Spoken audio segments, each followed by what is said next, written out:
you will miss the target. So people can practice Vipassana for all kinds of motivations. But if you haven't tapped into the innermost depths of what you truly want, it can easily be reduced to the same practice, the same techniques can be easily reduced to simply a very beneficial form of psychotherapy, which is good, it helps. But it's also missing the whole point, because you don't need Vipassana. There are a lot of the 250 schools, they have just one more. And what on earth does that have to do with Gyaltsen leaving home at the age of 29 and giving up everything? So I think the sign of the mind is something very, very interesting. I think it's substrate consciousness. He's suggesting strongly here, this is the preliminary, this is the really most crucial, proximate, preliminary practice for venturing fully into Vipashyana. That then ensures that your Vipassana will be motivated by a truly authentic motivation, which is right intention. Intention will expand the bandwidth, then it becomes bodhicitta. Sign of the mind. Also, I'm just musing here, but I was very moved by this. I hadn't seen it before, but I kind of picked up the fragrance of sign of the mind and saw where it led me, and I went into the Shuddha Sutta. But also just one other point, and that is we, for those of us poor souls in America following this electoral process, and see how many different types of desires people have. The American electorate has. Clearly they want different things. And then we look at ISIS, and they want different things. And people around the world want different things. It's very easy as we look at what people are doing and who they're voting for, what they're striving to, what they're giving their effort to. It's very easy, frankly, to feel very little empathy. I think many people, 70% of Americans are very, very dissatisfied with Donald Trump. I think they don't empathize with the way he speaks, the way he behaves, what he seems to want. They find it perhaps repugnant, his behavior. And they probably find very little to empathize. Like he's like, boy, thank goodness I'm not like him. I think maybe 70% of the population are thinking like that. Thank goodness I'm not like him, no empathy. And then very easy in the next breath, they're looking down. Looking down, he's an inferior person. I'm not saying he is. I'm saying this would naturally follow if you feel, well, thank goodness I'm not like him, that means I'm superior to him, right? So then we have contempt. And likewise, how many people really empathize with people who are cutting people's heads off and so forth and so on in ISIS. Racism all over the place. And there's nothing to empathize with that.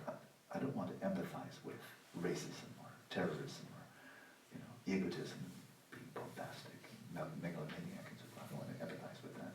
But can we empathize with a person? Justified. And it's a good thing that this is actually, according to the will of God. So delusion actually believes that. But when we cut through, so I'm speaking of different desires, right? For the sake of world peace, some people are engaging in acts of terrorism. For the sake of world peace, some people are working for Greenpeace, trying to preserve the natural environment. The same motivation. For the sake of world peace, that we all would be happy, And so we find a lot not to empathize with as we look at the expressions of people's desires, of the acculturation, the configuration into the eyes of who's absolutely committed to that. And I see you. I see someone who's fundamentally like myself. I see where we're in the same bandwidth, and I completely empathize with you. Not your opinions, not what you say, not your behavior, a lot of it, but I see you. I empathize with you. That would be quite remarkable. But then how can we tap into that depth of another person if we've not tapped into the depth ourselves? I think if we haven't, then we'll just see the differences. I like this person, don't like this person. And as I mentioned before, Geshe-Rabten, the first one to sit down with me one-on-one, give me meditation instruction. This is one of the first two meditations he taught me, equanimity. He said, all the problems of your life are coming from the absence of this. I like you, I don't like you. That's it.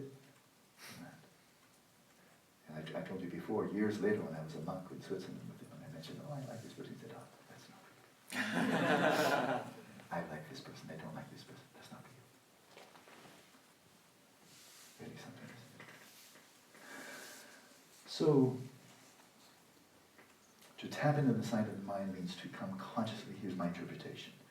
It's open to interpretation. I'm sure some of you people disagree with me and welcome to, but for the time being I'm going to hold to this because it seems very meaningful to me.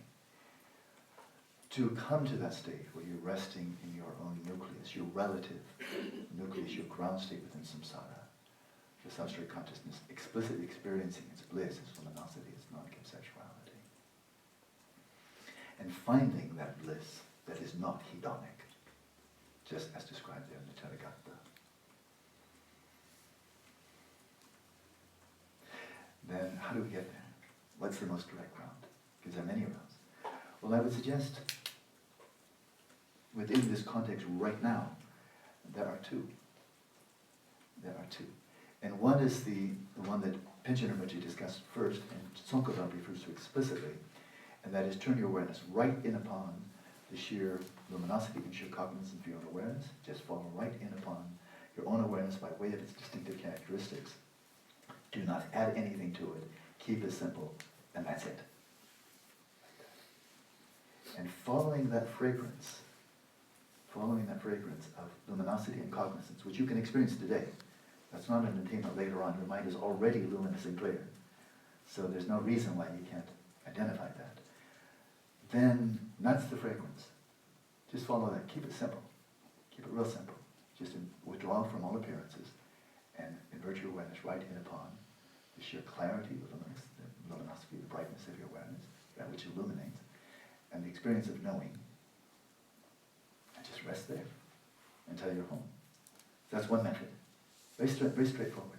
So Tzong said all he needed, he gave like just the fifth instruction, the bullet point, without elaborating on the practice at all. Focus on the sheer luminosity, the sheer cognizance of awareness, and that's what he had to say. And that's sufficient.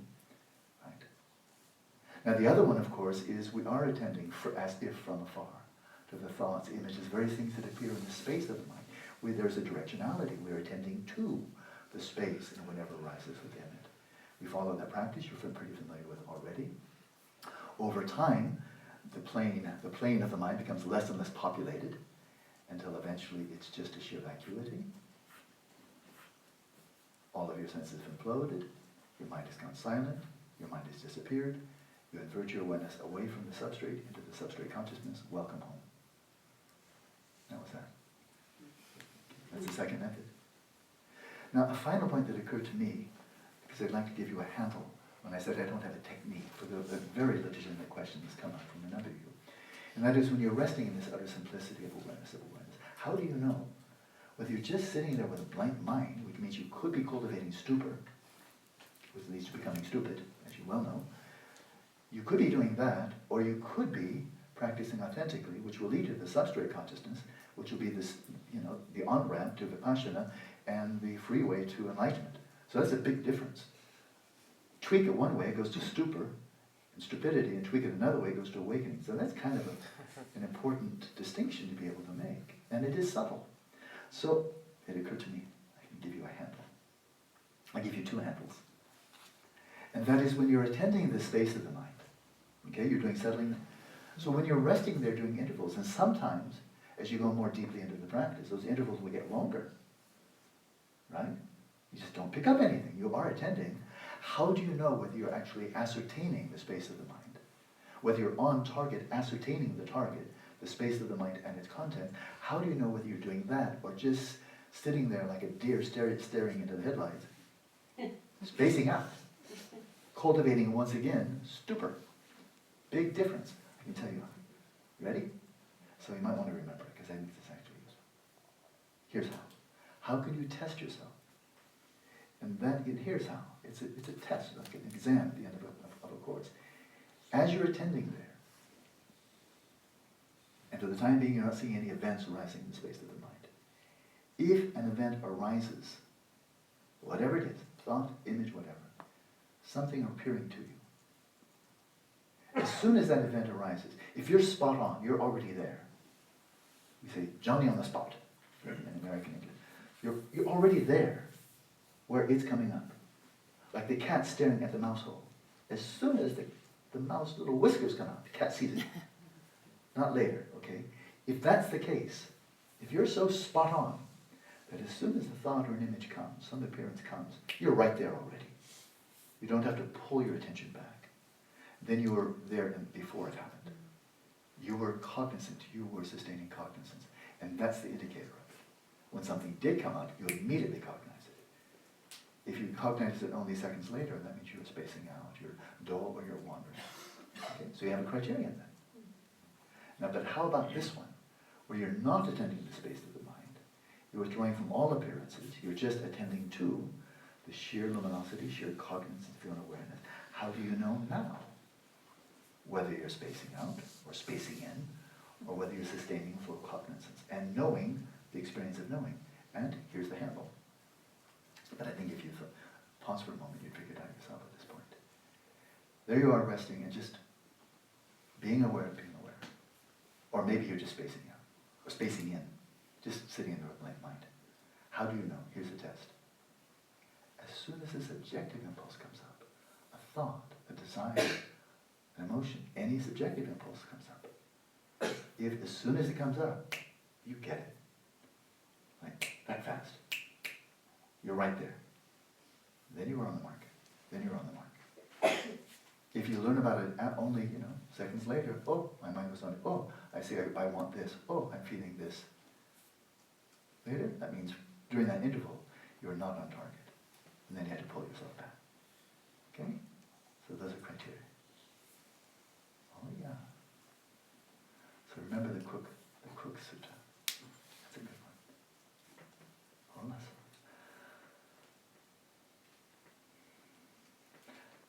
Let's have a session.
Bringing forth your most authentic and meaningful motivation, settle your body, speech, and mind in their natural state.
Just for a couple of minutes, calm the discursive mind with mindfulness of breathing, with counting or without, as you wish.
Now let your eyes be at least partially open.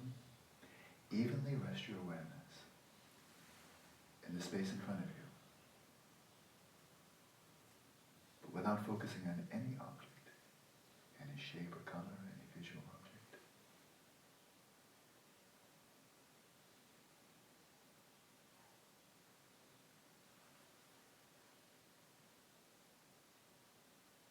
Your awareness simply diffused, resting in space without taking even space as its object.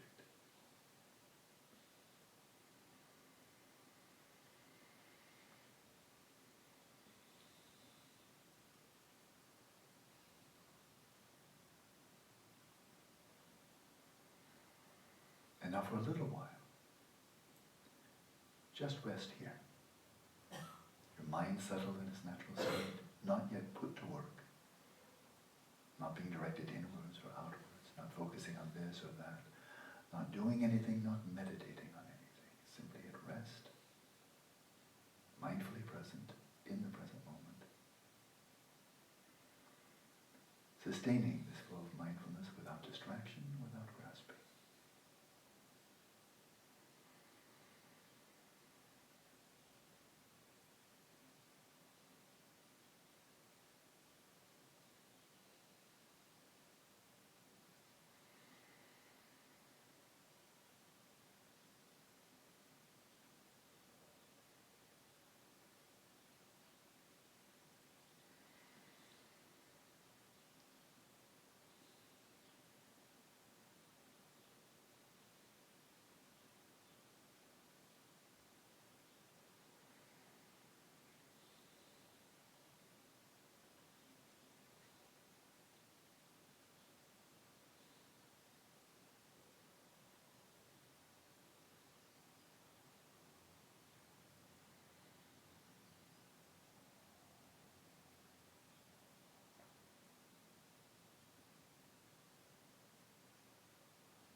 Appearances in all of the 6 domains, of course, continue to arise.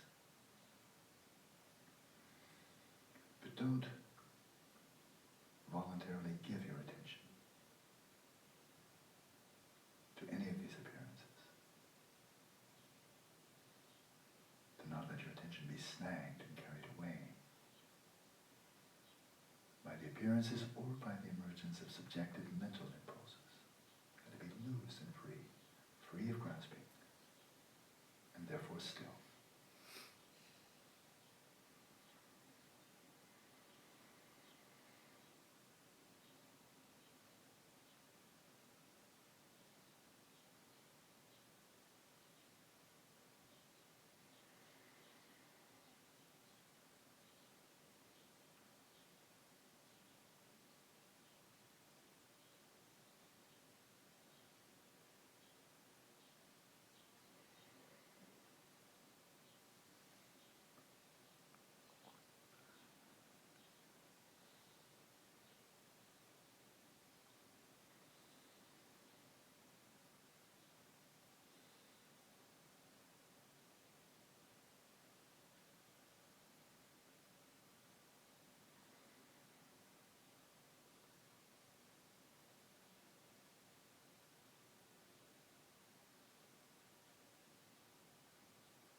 deliberately focusing our attention on and therefore ascertaining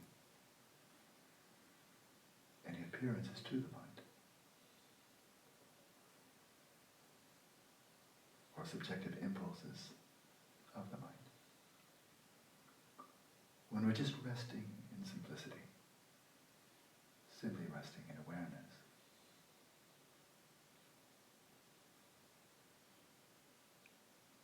of what are you now aware? We have these two words, luminosity.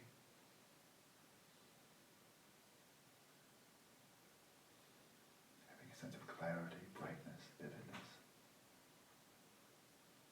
the ability to illuminate.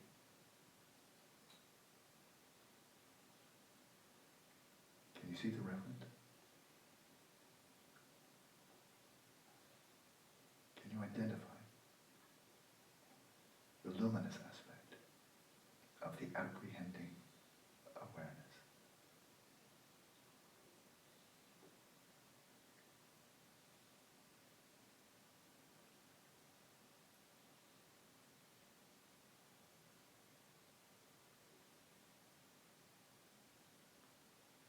It's not something mysterious.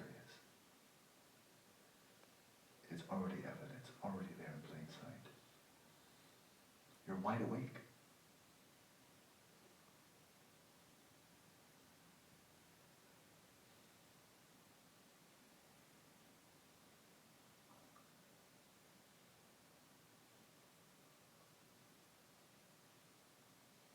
The use of the syllable pe is designed exactly to arouse this luminosity. So I will say it not very loud, but very staccato. Totally rest. And just let the sound arouse the clarity, luminosity, the clear light of your own awareness. There will not be any big startle here. I'm not here to shock you. Just rest. Pet.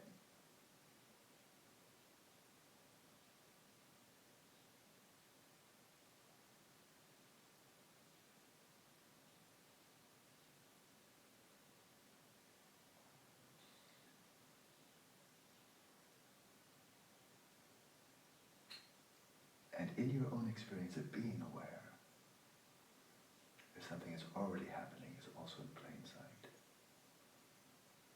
The flow of cognizance, of knowing.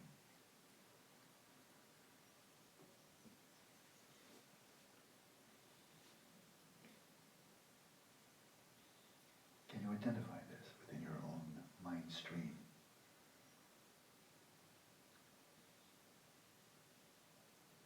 And rest in that knowing of knowing, and the cognizance of cognizance, the awareness of being aware.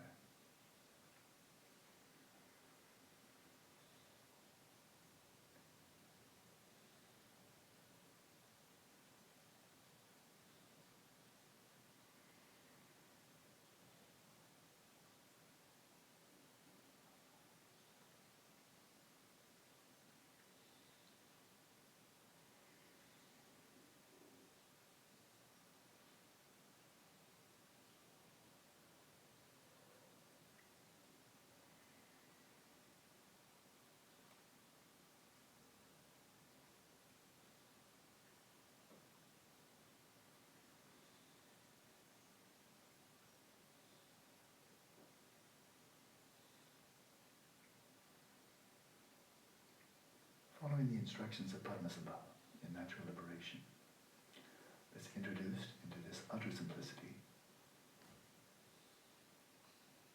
a tiny bit of doing, just for a little while, as a temporary measure, to help us not become spaced out. And that is the familiar oscillation.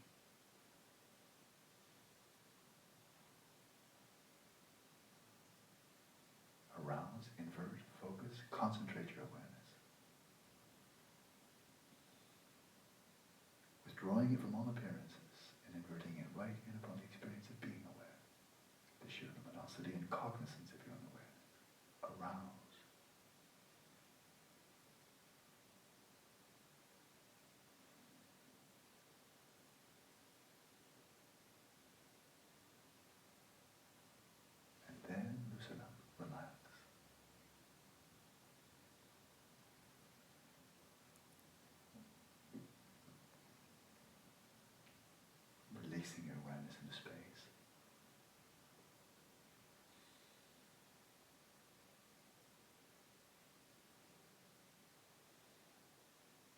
rested. Invert, focus, concentrate, withdrawing from all appearances, right into that which makes appearances possible.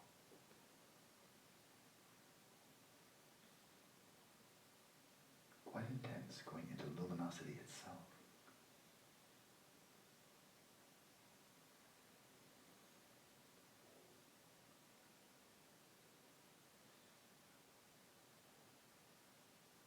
Rhythm.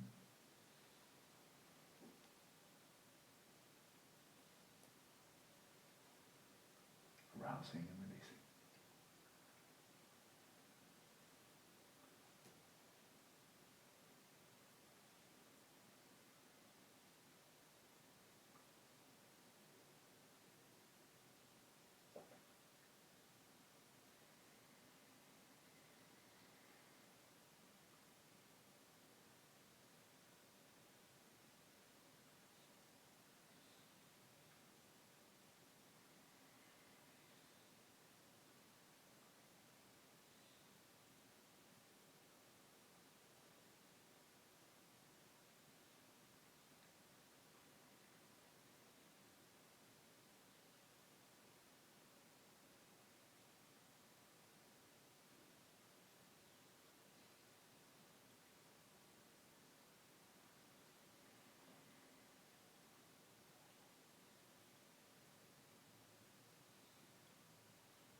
You know you're not just spacing out or sitting there with a blank mind if as soon as some thought, desire, emotion arises, you're immediately aware of it, free of grasping. And these subjective impulses arise of their own accord.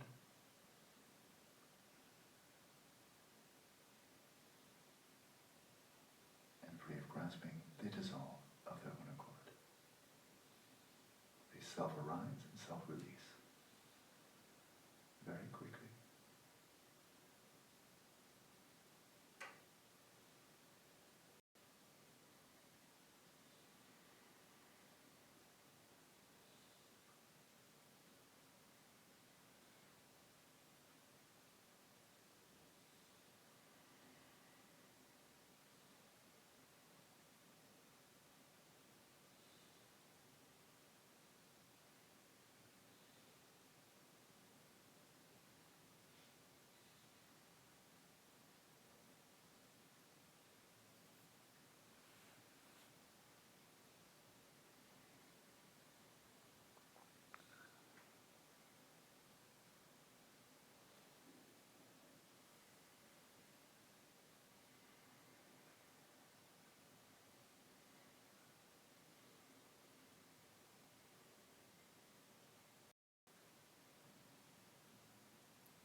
And then simply rest without doing anything.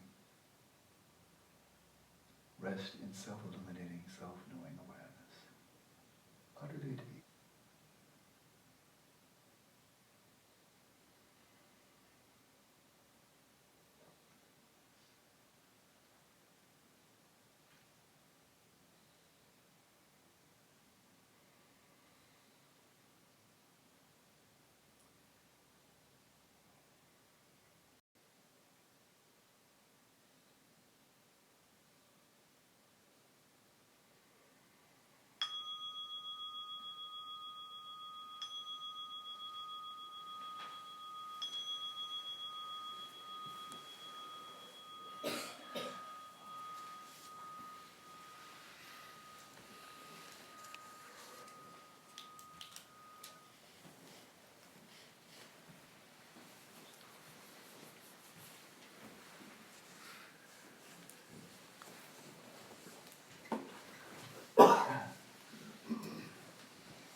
mentioned earlier, we're going to take a little quick foray over to the west, actually here, Tuscany, in our mind's eye.